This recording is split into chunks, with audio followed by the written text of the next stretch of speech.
Entonces uno se pregunta un poco cuál fue el origen de esa fecha. ¿Por qué Pentecostés? ¿Y qué es eso? ¿Por qué tan raro? ¿Qué palabra más larga y difícil? Pentecostés es solamente un término griego que significa día número 50. Entonces hoy es el día número 50. ¿Pero de qué? Pues empieza a contarse el día de la resurrección del Señor. Y efectivamente en la Biblia, no vamos a mirarlo, eso es todo un estudio, es muy bonito, pero no es eso lo que quisiera compartir hoy. Se nota que la fiesta de Pentecostés, que es una idea de Dios, nótese bien, no es como la independencia de Colombia o de Honduras, o como la Diada de Cataluña, o como el 2 de mayo en Madrid, que se celebran cosas que sucedieron allí. No, eso fue idea de Dios. Pentecostés fue idea de Dios, no con ese nombre vino después, sino con el nombre de Fiesta de las Semanas.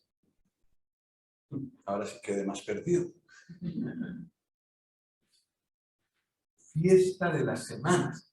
Sí, son 7 semanas después de la resurrección del Señor Jesús. E inclusive antes de que el Señor Jesús viniera, ya se celebraba. Y Dios la dejó a Israel como una fotografía de lo que iba a pasar en el futuro. Porque para Dios, el centro de la historia no soy yo, es el Señor Jesucristo. El centro de la historia es el Señor Jesucristo. Lo quieran reconocer los hombres o no, y si le dan o no le dan lugar, no importa. Para Dios sigue siendo cierto que el centro de la historia es el Señor Jesús. Entonces, las ideas de Dios que están comunicadas en la Escritura tendrán siempre eso en mira. Y nuestra tarea como creyentes o como estudiantes de la Biblia, los que queramos estudiar la Escritura, es buscar qué dice la Biblia acerca del Señor Jesús. No es tan directo, no es tan fácil descubrirlo. Hay que escarbar. Como el que quiere encontrar oro o una piedra preciosa, no las encuentra por ahí encima. Ya las que habían por ahí encima ya se las llevaron a cerrar. Hay que cavar, hay que dedicar tiempo, esfuerzo, sudor, y entonces se encuentran esos tesoros. ¿Y cuál es la Escritura? Así a simple vista no se ve todo eso, pero cuando empezamos a buscar, excavar, dedicamos tiempo, las maravillas que se encuentran. Una es esta, la fiesta de Pentecostés. Bueno, hace unas semanas vimos esa fiesta, junto con otras.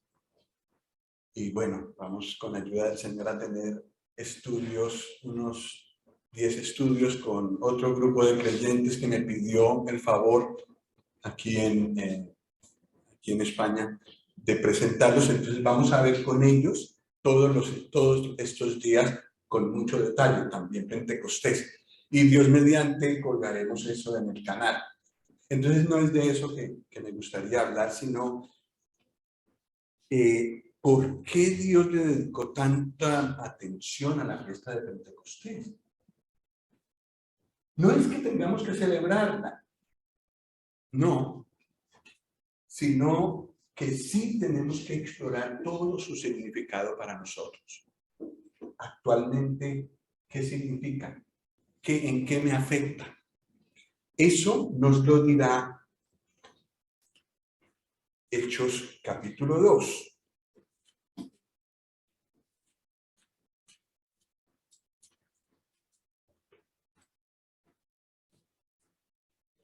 La razón por la que el Señor puso la fiesta de Pentecostés en el Antiguo Testamento es anticipando o queriéndole mostrar a los antiguos este día.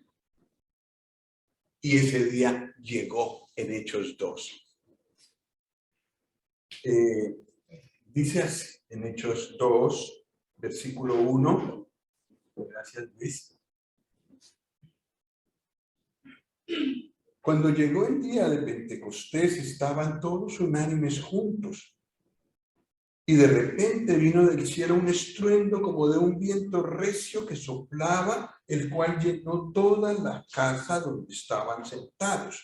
Y se les aparecieron lenguas repartidas como de fuego, asentándose sobre cada uno de ellos. Y fueron todos llenos del Espíritu Santo y comenzaron a hablar en otras lenguas según el Espíritu les daba que hablasen. ¡Ah! Tremendo espectáculo. ¿Se imaginan? Era un día que estaban reunidos los judíos de todas partes. Dios había mandado eso. Dios había previsto este día de Pentecostés cuando descendería el Espíritu Santo. Y entonces en el Antiguo Testamento ya les dijo a los judíos, 3 veces al año os congregaréis en Jerusalén en el templo. 3 veces al año. La primera, la Pascua. La segunda, Pentecostés. La tercera, la de los tabernáculos. Entonces quiere decir que los judíos que querían ser obedientes a Dios se congregaron ese día. Y entonces encontramos judíos de 15 naciones diferentes. Porque claro, estaban regados, entonces había en Turquía, había en el norte de África, donde hoy es Egipto y Libia, había de muchos lugares, todos congregados en Jerusalén. Y viene este espectáculo. ¿Se imaginan? Lenguas de fuego encima de las cabezas de las personas. Un estruendo impresionante, como de un viento recio que soplaba, que llenó toda la casa donde estaban sentados. Y se les aparecieron lenguas repartidas como de fuego, asentándose sobre cada uno de ellos. Y fueron todos llenos del Espíritu Santo y comenzaron a hablar en otras lenguas, según el Espíritu les daba que hablasen. Tremendo. Tremendo, porque yo sé que hay hombres que pueden armar espectáculos muy grandes. Aquí en el Palau San Jordi, ¿se llama así? Sí, ¿no? Sí. Ahí se organizan unos espectáculos multitudinarios y con muchas luces y cosas. Pero eso es relativamente fácil. Con dinero se hace.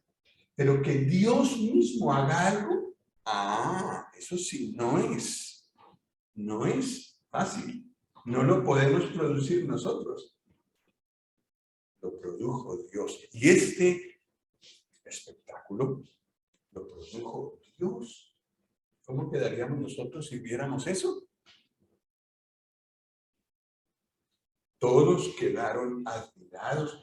Y más de esta otra cosa tan especial, que las personas que no hablaban inglés se pusieron a hablar en inglés, que los que no hablaban francés se pusieron a hablar en francés. Bueno, en ese tiempo todavía no estaban esas lenguas, pero quiero decir, las lenguas que hablaba la gente de las naciones que estaban allí reunidos, escucharon las palabras de Dios en su propio idioma. Tremendo. Claro, allá esta fiesta pues era en el idioma del país, en hebreo. Entonces de repente escuchar hablar la lengua que yo hablo en mi casa, por allá en Turquía, muy, muy especial. En el versículo 5 que sigue allí dice, moraban entonces en Jerusalén judíos, varones piadosos de todas las naciones bajo el cielo. Y hecho este estruendo, dice el versículo 6, se juntó la multitud, claro, y estaban confusos porque cada uno les oía hablar en su propia lengua. Y estaban atónitos y maravillados diciendo, mirad, ¿no son galileos todos estos que hablan? ¿Cómo pues les oímos nosotros hablar cada uno en nuestra lengua en la que hemos nacido? Y aquí están las naciones, partos, medos, elamitas, y los que habitamos en Mesopotamia, en Judea, en Capadocia, en el Ponto y en Asia, en Frigia y en Panfilia, en Egipto, en las regiones de África, más allá de Cirene, y romanos aquí residentes, tanto judíos como prosélitos, cretenses y árabes, les oímos hablar en nuestras lenguas. ¿Qué cosa? Las maravillas de Dios. Claro, ellos entendían esas lenguas, la suya la entendían bien. Entonces escuchaban de qué estaban hablando. No eran cosas raras, idiomas que nadie entiende, que algunas personas hacen para el espectáculo nada más. Eran idiomas verdaderos. Pero era maravilloso porque además los que estaban hablando eran galileos. Y los galileos eran personas incultas, pescadores, los de Jerusalén, ellos eran estudiados, ellos sí tenían muchos años de colegio y quizás algunos habían ido a la universidad, pero los galileos eran sencillos, apenas sabían leer y escribir, tal vez. Pero, ¿cómo es que hablan idiomas tan especiales, tan raros, verdaderos, idiomas que existen, sin haber ido a la escuela a aprenderlos? El milagro que hizo Dios a través del Espíritu Santo ese día. Entonces, si eso ocurrió por el año 37 más o menos en nuestra era, pues llevamos como 1990 años desde eso. Un domingo, porque fue un domingo, el día de Pentecostés está establecido en la Escritura que era el día después del día de reposo. Y el día de reposo era el sábado, entonces era un domingo. Un domingo como hoy. Y entonces ocurrió este espectáculo. Y lo que pasó es algo muy especial. El Espíritu Santo descendió del cielo.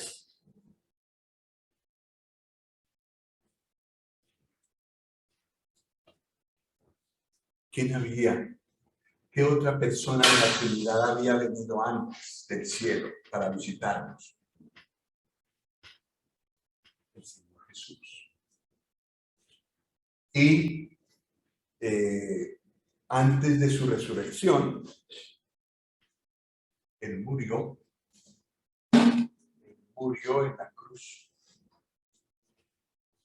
Nos había venido a visitar y no solo para estar con nosotros y escucharnos y ayudarnos con nuestros problemas, sino que el problema mayor que tiene todo ser humano es su pecado.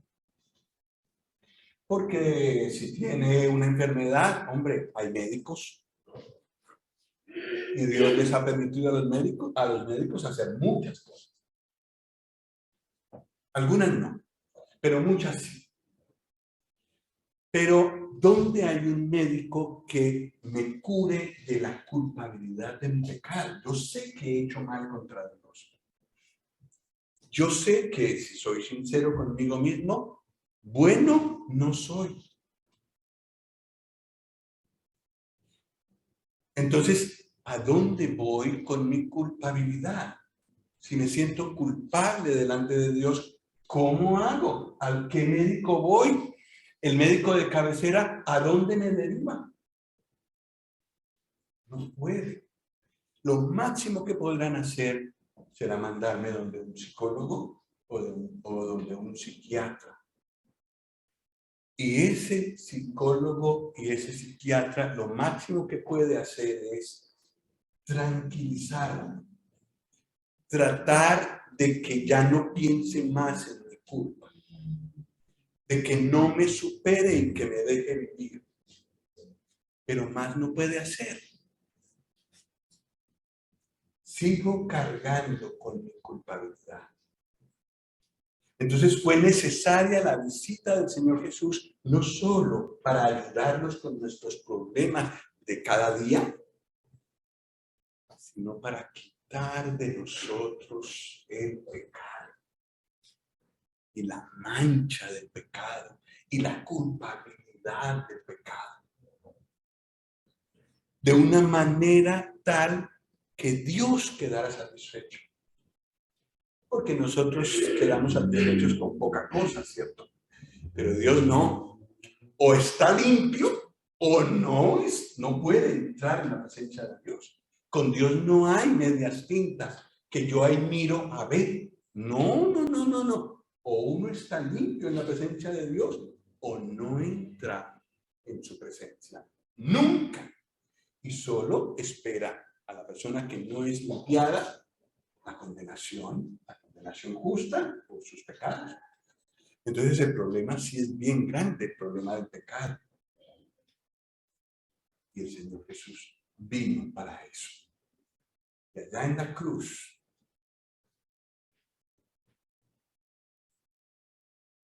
cargó con nuestros pecados.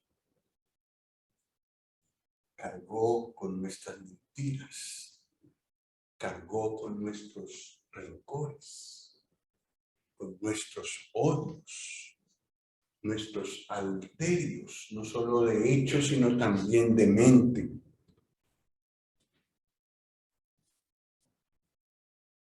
Con nuestros odios. Todas esas cosas que a nosotros nos da vergüenza reconocer, todo eso lo cargó el Señor Jesús. Y cuando eran suyos todos esos pecados, Dios descargó su ira sobre él. De tal manera que él dijo, Dios mío, lo dijo más duro que lo que estoy diciendo yo ahora. Dios mío, ¿por qué me has desamparado? ¿Por qué Dios lo desamparó? Porque estaba cargando todo eso que yo hice. Entonces murió. La paga de pecado, mentiras, odios, rencores, adulterios, malos pensamientos. La paga de cada uno de esos pecados es muerte. Y él murió. Entonces quedó pago. Pero no para todos, por supuesto. Es necesario que una persona se arrepienta, se convierta, le entregue su vida a él y le pida que él venga a su corazón y lo limpie. Si no, no ocurre. Ya todo él lo hizo en la cruz, eso ya ocurrió hace mucho tiempo, pero no vale para mí si yo no clamo al Señor por salvación. Pues, su visita era necesaria. Él murió en la cruz. Murió. Y luego fue sepultado. Mis pecados fueron sepultados. Y luego él resucitó al tercer día. La cruz está atrás. El problema del pecado está atrás. El Señor Jesús triunfó y Dios lo resucitó mostrando la obra, es decir, el perdón de los pecados que cargaste está listo, está hecho, está aceptado. Ahora estamos hablando de una nueva época y el Señor Jesús resucitó. Y Pentecostés está íntimamente ligado con la resurrección del Señor. Es una fiesta de gran gozo. una consecuencia de que el Señor Jesús haya resucitado. Y si leemos en Levítico 23, para aquellos que les gusta investigar, veremos que están muy ligadas la fiesta de las primicias, que habla de la resurrección del Señor, y la fiesta de Pentecostés. Ligadas, la una no puede sin la otra. Y esto de Pentecostés ocurrió gracias a que el Señor Jesús resucitó.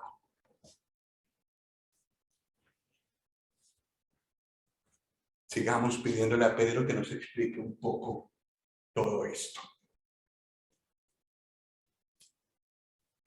Versículo, allí en Hechos 2,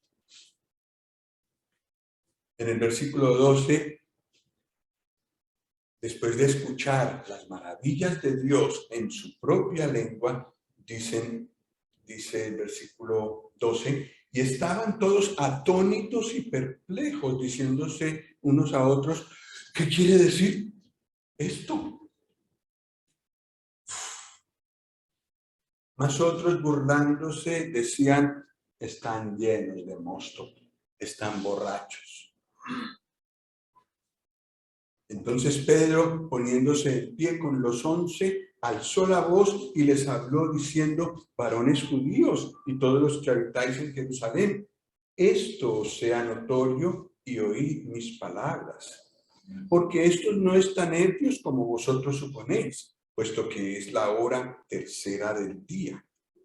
Mas esto es lo dicho por el profeta Joel. Entonces está copiado aquí unos versículos del libro de Joel que están en el Antiguo Testamento. No los vamos a ver, quizás en otro momento, pero allí decía que esto iba a ocurrir. Entonces nada nuevo, y los judíos que conocían la Escritura tuvieron que quedarse callados. Ay, verdad, ahí dice. Muchas veces puede sucedernos a mí también que leemos la Escritura y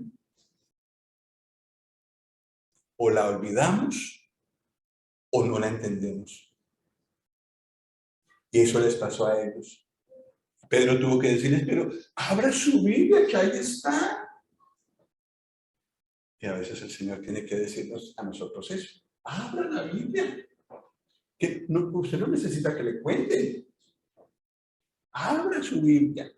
No tiene una, consiga una que están muy baratas. En la librería ABA se puede conseguir por 3 euros. Más barato que un café con una pasta. 3 euros y consigue uno su Biblia. Y abrámosla y leámosla y verá que ahí encontramos las respuestas de las preguntas que muchas veces nos hacemos. Bueno, pues les citó, les abrió el libro de Joel, el apóstol Pedro, y les lee. O a lo mejor, que esto es lo que yo más creo, lo citó de memoria.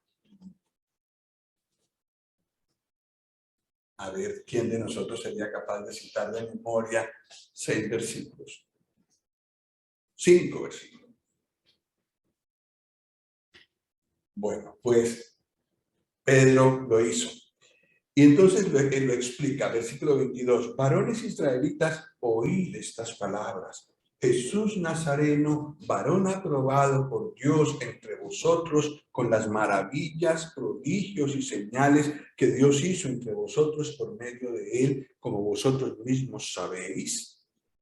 A este, entregado por el determinado consejo y anticipado conocimiento de Dios, prendisteis y matasteis por manos de inicuos, crucificándolo, al cual Dios levantó, sueltos los dolores de la muerte, por cuanto era imposible que fuese retenido por ella. Hasta aquí, vamos por partes. El mensaje no ha terminado, pero es impresionante lo que dice aquí. Dice Pedro, lo que ustedes habían leído en la Biblia, allá en el profeta Joel, tiene directamente que ver con el Señor Jesucristo. ¿Y quién es Él? Ah, lo tenían fresco. Si hacía poco, muchos de ellos habían estado en la multitud que pedía, ¡crucifícale! Lo tenían fresco en la memoria. Entonces Pedro les dice,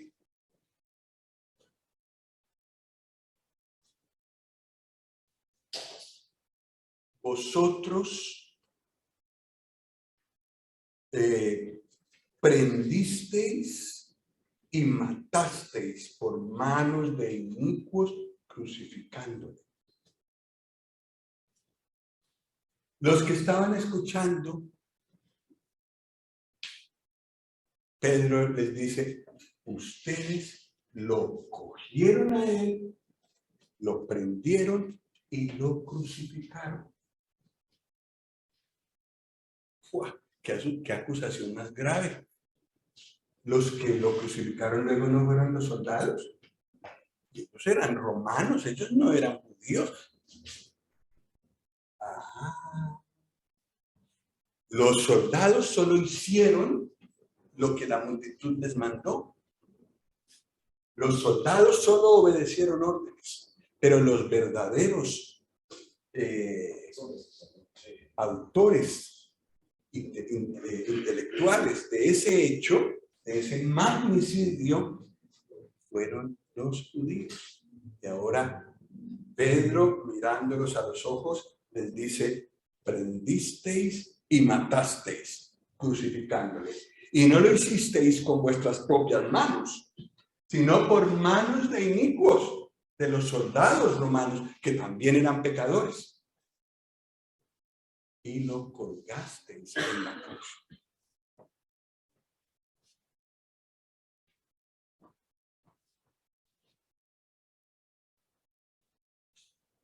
Pues lo que voy a decir, espero que nadie se ofenda, pero Pedro puede decir lo mismo de nosotros. Nosotros llevamos a la cruz al Señor Jesús. A mí no me preguntaron nada, yo no había nacido, y cada uno de nosotros puede decir lo mismo. Pero ¿por qué fue a la cruz? ¿Por qué tuvo que ir a la cruz? Él podía perfectamente, porque nunca hizo pecado, ir directo al cielo.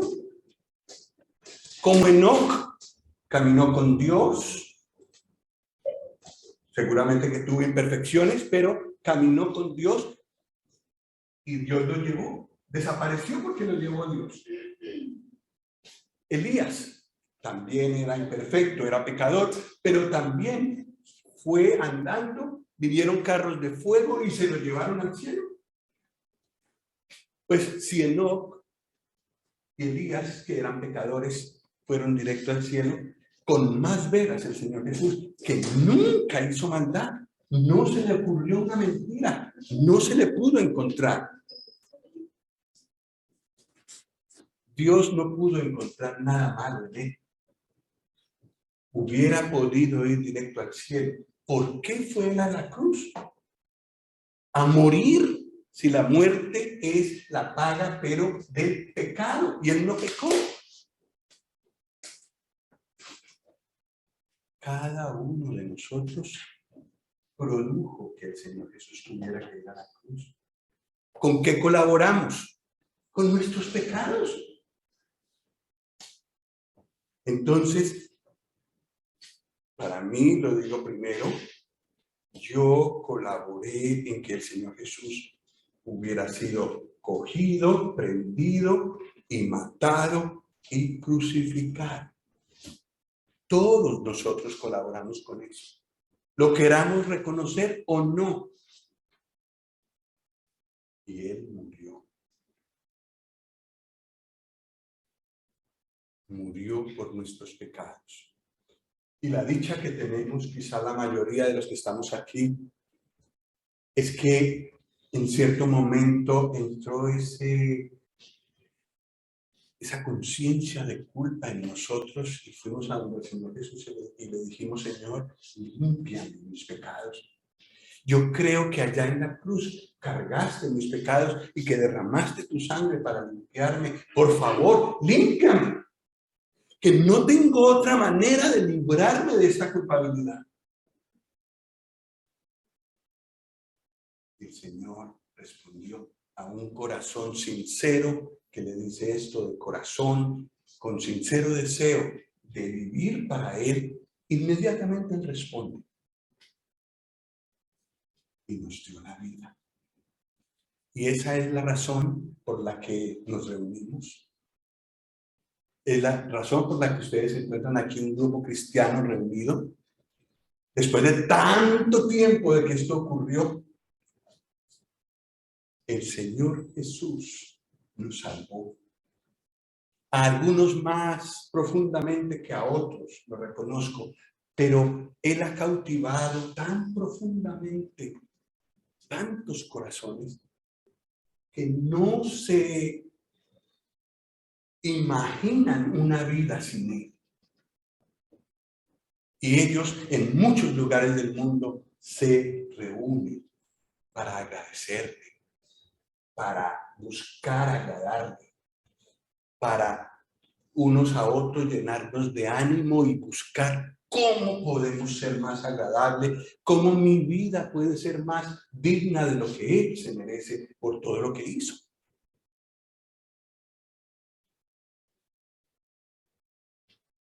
Todos nosotros colaboramos en la crucifixión del Señor, pero aprovechamos esa muerte en nuestro lugar solamente los que recibimos al Señor Jesús. Los otros están aún en sus pecados y tendrán que solucionarse ellos eso solos. Pero la única manera de solucionar el problema del pecado es muriendo para siempre. Porque Dios es justo y el pecado tiene que pagarse. Ahora o después, pero se tiene que pagar. Entonces, dichosos los que de nosotros hemos confiado en el Señor Jesús y entonces tenemos ese problema solucionado. Ahora solo nos queda esperar que Él venga por nosotros y que nos lleve al cielo. A nosotros, pecadores, que colaboramos en la crucifixión del Señor. Sí, limpiados por la sangre del Señor Jesús. Y ese milagro se podrá ver en la casa de Dios que estará llena. Y a cada uno de los que está allí le preguntaremos, oye, ¿y usted por qué está aquí? ¿Y usted hizo esto y esto y esto y esto? Sí, es verdad. Pero el Señor Jesús me limpió. Y estoy aquí porque le entregué mi vida. En cierto momento me arrepentí, me convertí, le entregué mi vida y aquí estoy. ¿Pasa algo? Tengo mi pasaporte. La sangre del Señor Jesús es mi entrada y mi seguridad aquí. Y usted, perdone la pregunta, ¿usted por qué está aquí? Usted me preguntó por qué estoy yo aquí, pues ahora yo le pregunto lo mismo. Bueno, sí, yo también era pecador, también era pecadora, muy mala, muy malo, pero también en cierto momento el Señor me rescató, me llamó, me entregué mi vida a Él, descubrí que en la cruz Él había cargado mis pecados. Aquí estoy. Ah, entonces igual. Sí. ¿Y el de allí? Sí, lo mismo.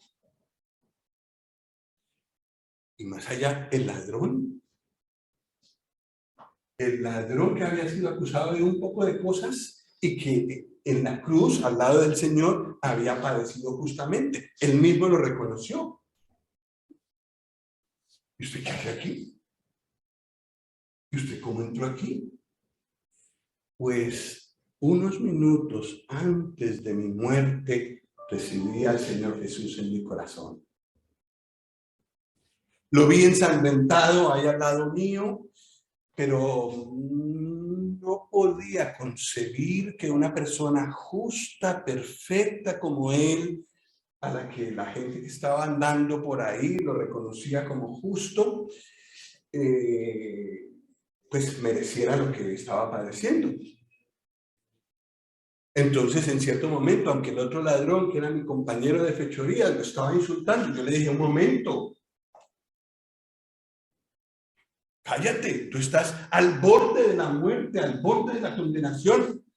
¿Qué te pasa? ¿Eres tonto o qué? Y después entonces se dirige con todo respeto al Señor y le dice brevemente, Señor, acuérdate de mí cuando vengas en tu reino. Y yo que pensaba que bueno, sí, el Señor me iba a salvar, pero después, que el reino sería después. Me sorprendí en mis propios oídos con las palabras del Señor diciéndome, de cierto te digo que hoy estarás conmigo en el paraíso. Y desde ese día estoy aquí. Será maravilloso ver ese espectáculo allí. Y todos los que estamos aquí estamos invitados. La decisión es de cada uno. Es entregarse al Señor Jesús. Entregarle la vida. Decir, Señor, aquí estoy. Yo sé que he pecado mucho y me siento con mucha vergüenza y no puedo levantar mi cara para verte de frente, Señor. Pero reconozco que moriste por mí y quiero que me salves. Que me limpies, Señor, que me limpies. A ver si por una vez me siento limpio, si es que lo deseo. Y el Señor responde a esa oración.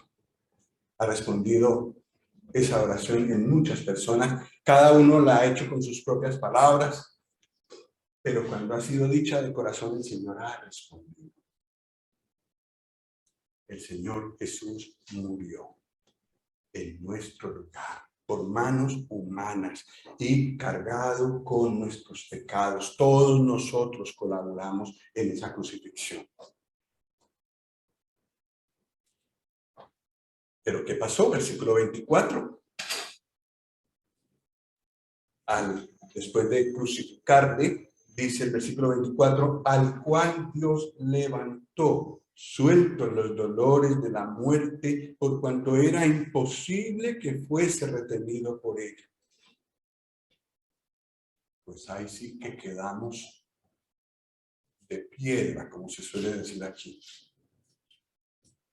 De modo que el que murió en la cruz, por manos nuestras, la mano de Dios lo resucitó. Lo resucitó. Lo que es tan difícil de ver y de creer ocurrió. Dios resucitó al Señor Jesús. ¿Y dónde está él ahora? Si vamos a la tumba, está vacía. No hay que ir allá. ¿Dónde está él? A la diestra de Dios. Resucitado y no volverá a morir. Nos lo dice en Apocalipsis. Versículo 32. A este Jesús resucitó Dios, de lo cual todos nosotros somos testigos. Y ahora lo que viene, lo que tiene que ver con Pentecostés. Así que exaltado por la diestra de Dios y habiendo recibido del Padre la promesa del Espíritu Santo, ha derramado esto que vosotros veis y oís.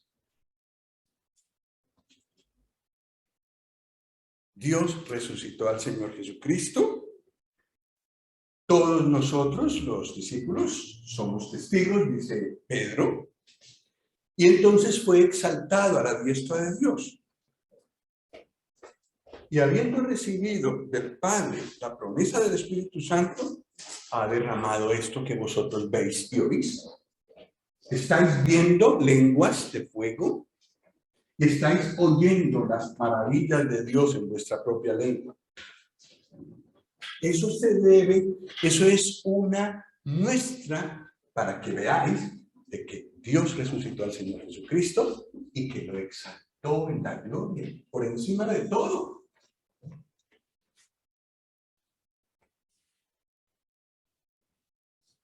Y por si quedaba alguna duda en los que estaban escuchando, pues les cita la Biblia, versículo 34.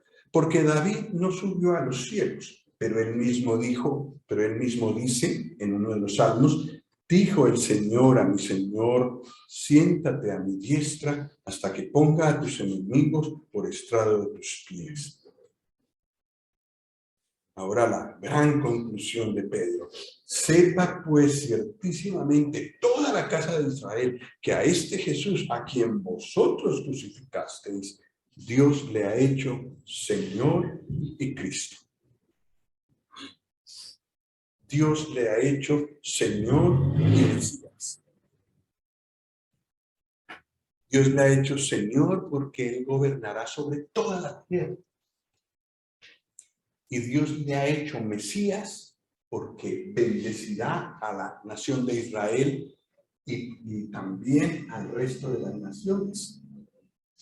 Dios le ha hecho Señor y Cristo. Y Filipenses nos dice que ante Él, ante el Señor, se doblará toda rodilla. Toda rodilla. Y toda lengua, toda boca, confesará que Él es el Señor, que Él es el que manda. Impresionante, ¿cierto? Entonces, lo que ocurrió en Pentecostés, el gran estruendo, como viento recio, las llamas, las lenguas como llamas de fuego que se posaron en cada uno de los creyentes, la llenura que ellos recibieron del Espíritu Santo, las palabras que hablaron cada uno en una lengua correctamente hablada, hablando las maravillas de Dios, se debe a que el Señor Jesús resucitó y fue exaltado a la diestra de Dios. Silencio general. Hasta el siguiente versículo, donde dice el versículo 37, al oír esto, se compungieron de corazón y dijeron a Pedro y a los otros apóstoles, varones hermanos, ¿qué haremos? Versículo 38, Pedro les dijo, arrepentíos y bautícese cada uno de vosotros en el nombre de Jesucristo para perdón de los pecados y recibiréis el don del Espíritu Santo. Porque para vosotros es la promesa y para vuestros hijos y para todos los que están lejos, para cuantos el Señor nuestro Dios llamare. Y con otras muchas palabras testificaba y les exhortaba diciendo, sed salvos de esta perversa generación. Ya, entonces, ¿qué tenemos que hacer? Toda esa multitud con la boca abierta preguntó, ¿y qué hacemos? ¿Cómo así que el que crucificamos ahora está exaltado y no por el emperador o por Pilato, sino por Dios mismo, exaltado allá? Y como muestra esto que ha ocurrido, que ustedes no pueden negar. ¿Y ahora? ¿Qué hacemos? Dicen ellos. Les tocó muy profundamente el corazón. Entonces Pedro les dice, arrepiéntanse. Aunque ustedes participaron en la crucifixión del Señor Jesús, arrepiéntanse. Acepten al Salvador que Dios mandó, que es el Señor Jesucristo. Acéptenlo. Y si lo aceptan, recibiréis el don del Espíritu Santo. Bueno, el perdón de los pecados y el don del Espíritu Santo. Es decir, la persona que hacía esto, se arrepentía, reconocía que había pecado, aceptaba que esa persona que fue crucificada por mí, esa persona recibía el perdón de los pecados. Perdón. Y un paso más allá, el Espíritu Santo. El Espíritu Santo viene al corazón de una persona que recibe al Señor Jesús. Y es necesario el Espíritu Santo, es necesario que venga el Espíritu Santo por varias razones. Voy a tratar de ser breve, pero sí tenemos que leer la Escritura. Pero dos cosas quedan claras allí en Hechos. El que siente su culpabilidad tiene que arrepentirse y rechazar su vida anterior. La segunda cosa es que tiene el perdón de sus pecados garantizado. La tercera cosa eran tres. Recibe el Espíritu Santo. Como lo recibieron los discípulos que estaban allí. Puede cada persona, a cada uno que Dios llamare, puede recibir el Espíritu Santo. No era una cosa solo de algunos que estaban ahí. Cada persona puede recibir el Espíritu Santo si recibe al Señor Jesús en su corazón. Y es otra muestra de cuando una persona es realmente creyente. El Espíritu Santo empieza en nosotros una obra de transformación.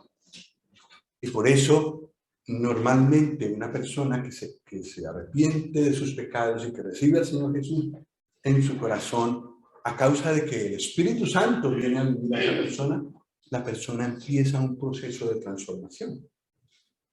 No es normal que una persona que haya recibido al Señor Jesús no cambie. No es normal. Es mala señal, a lo mejor no es creyente realmente. Pero el Espíritu Santo, al venir a una vida, no la deja igual. Y ese proceso dura toda la vida, ese proceso del Espíritu Santo de cambiarnos, porque estamos muy alejados de la imagen de Dios y necesitamos llegar a ser parecidos al Señor Jesucristo. Ahí tenemos tarea para toda la vida. Y todos estamos en esa lucha, todos los creyentes, hasta el hermano que yo más admire por su vida espiritual, por su entrega al Señor, está en ese proceso. Y solo llegará a ser conforme al Señor Jesús cuando esté allí con Él. Pero la gente empieza a ver esa transformación. Sobre todo el Señor mismo la ve y la aprecia. Me gustaría ver dos cosas más acerca del Espíritu Santo. Efesios 1.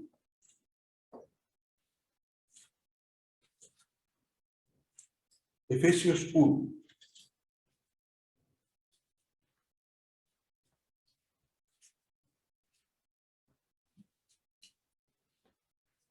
Versículos 13 y 14, muy conocidos para los creyentes.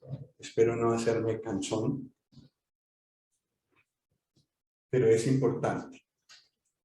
En Efesios 1:13 dice, en Él, en el Señor Jesús, también vosotros, habiendo oído la palabra de verdad, el evangelio de vuestra salvación, y habiendo creído en Él, fuisteis sellados con el Espíritu Santo de la promesa, que es las arras de nuestra herencia hasta la redención de la posesión adquirida para alabanza de su gloria.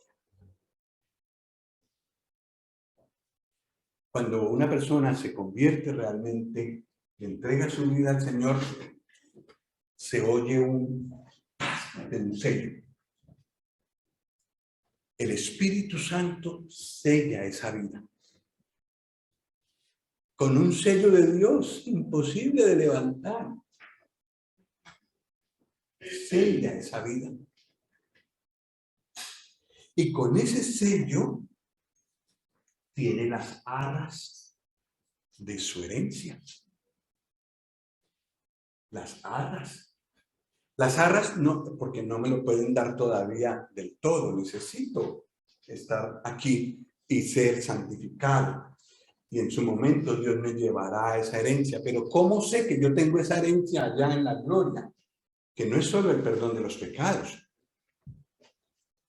Son una cantidad de bendiciones que nosotros no podemos contar. Todas que Dios ha decretado darle a un creyente. ¿Y cómo sé yo que tengo esa herencia? Mire, pues el sello.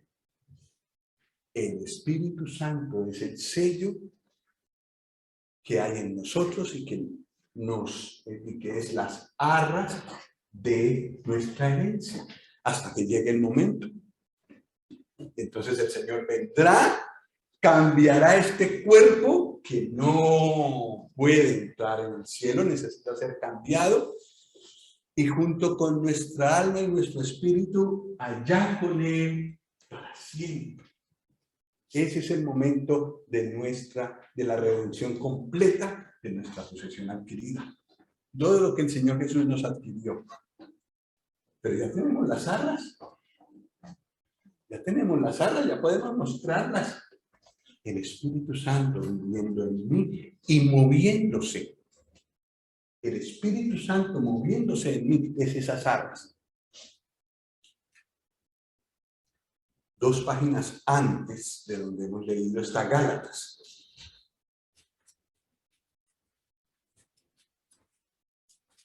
Gálatas 5.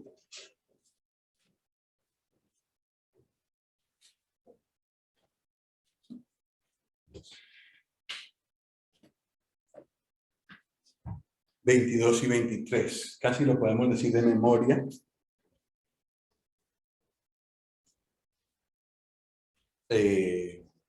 Solo que cuando uno lo toma como un test, ya nos da un poquito de temor leer.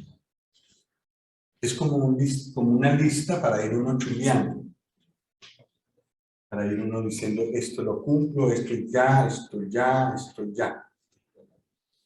Entonces ahí ya uno lo lee con más respeto. Versículo 22. ¿Cómo se manifiesta el Espíritu Santo con el que fui sellado cuando recibí al Señor Jesús? Mas el fruto del Espíritu es amor, gozo, paz, paciencia, benignidad, bondad, fe, mansedumbre, templanza. Ay, ay, ay. ¿Cómo estoy de amor, de gozo, de paz, de paciencia, de templanza, o sea, de dominio de mí mismo, mansedumbre, benignidad, solo buscar el bien de otros, bondad,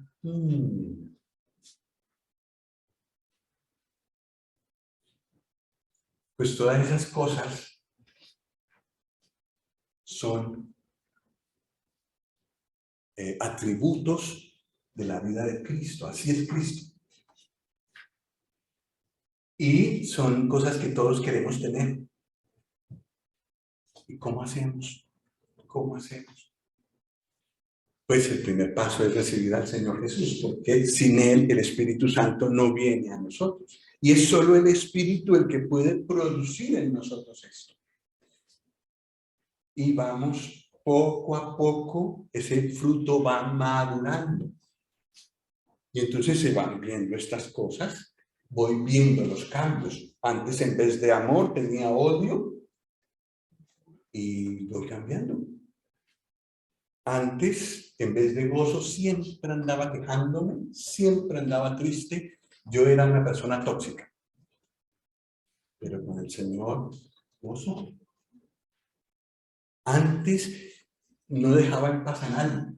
Ni vivía yo en paz, ni dejaba tranquilo a nadie. Paz. Y ya es deseable estar a mi lado. Transmito paz. Paciencia. Es una lección muy dura de aprender. Pero el Espíritu Santo en nosotros va produciendo estas cosas en nosotros, entre más y más nos llenamos de ese Espíritu, del Espíritu de Dios. Hay un mandamiento en Efesios, más abajo de donde hemos leído, sed llenos del Espíritu Santo. Sed llenos del Espíritu Santo. Cuando un vaso está lleno de leche, no le puedes meter nada más. Si el vaso está a medio llenar, hasta porquería le puedo echar encima. Cabe. Si hay solo un poquito de leche, pues lo puedo llenar más de porquería. Pero lo que dice el Señor es, llenen sus vasos completamente, de tal manera que no quepa nada de lo malo. Ser llenos del Espíritu Santo. ¿Y cómo se consigue eso? Buscando al Señor cada día. Eso cuesta. Pero al hacerlo, nuestra vida se va llenando del Espíritu Santo y ya es más difícil cada vez que las cosas impuras entren y que las cosas viejas que antes yo tenía llenen mi vida. Ser lleno del Espíritu Santo y entonces el fruto va madurando y se van empezando a ver todas estas cosas. Y yo creo que todos nosotros conocemos creyentes que son así, que uno los ve y están llenos del Espíritu Santo. O transmiten, tal vez no están llenos del Espíritu Santo, pero transmiten mucho del Señor. Esa es una vida llena del Espíritu. Y todos estamos en ese crecimiento.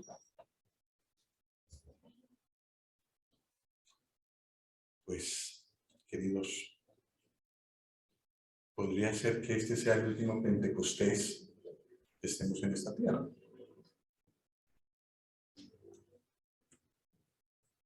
Las cosas en el mundo están muy mal y puede ser que el Señor venga en breve. Sí, gracias al Señor y los creyentes podemos decir eso. Amén. El problema está en los no creyentes y en las personas familiares nuestros que sabemos que no son creyentes. Esos son los que nos hacen.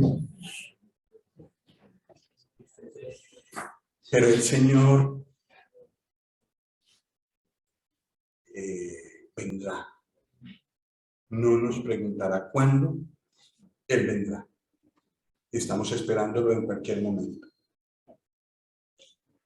¿Qué ocurrió en Pentecostés?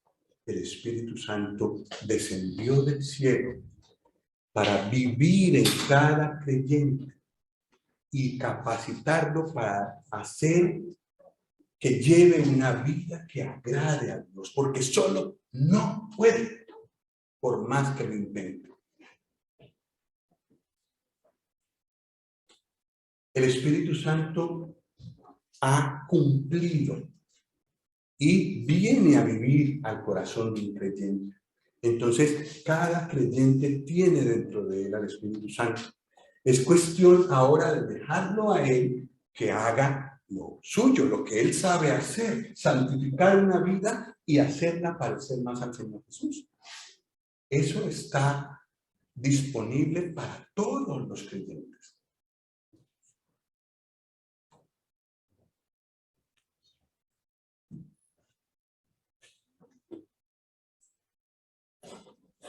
cada persona que va al infierno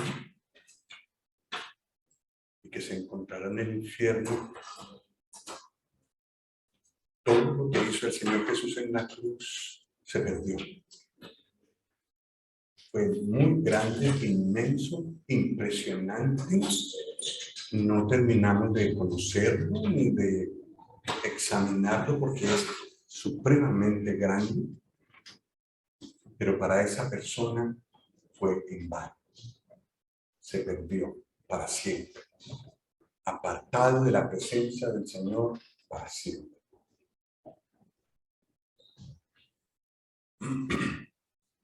La idea del Señor es que lo que ocurrió en Pentecostés sea verdad para cada creyente. Para cada creyente. No solo para los apóstoles, ni para hermanos super espirituales, para todo creyente. Y que el carácter de Cristo que está mostrado en este fruto se produzca en la vida de todo creyente. No hay disculpa. Entonces la pregunta para mí, que soy creyente, es: ¿Pentecostés ha pasado en vano para mí? Y todo eso que dicen que poder, que uno puede hacer muchas cosas, vivir en santidad, vivir delante de Dios, eso no vale para mí. Pues yo creo que esa es la razón por la que el Señor nos permite meditar en este tema hoy. Que la cruz del Señor Jesús no sea en vano para alguno de nosotros y se pierda de todos modos. ¡Qué pena! Y que Pentecostés no sea en vano para ninguno de los que somos creyentes aquí, sino que ese poder creciente se manifieste en nosotros como creyentes. Pues que el Señor nos ayude, porque Él merece que esto ocurra en cada vida.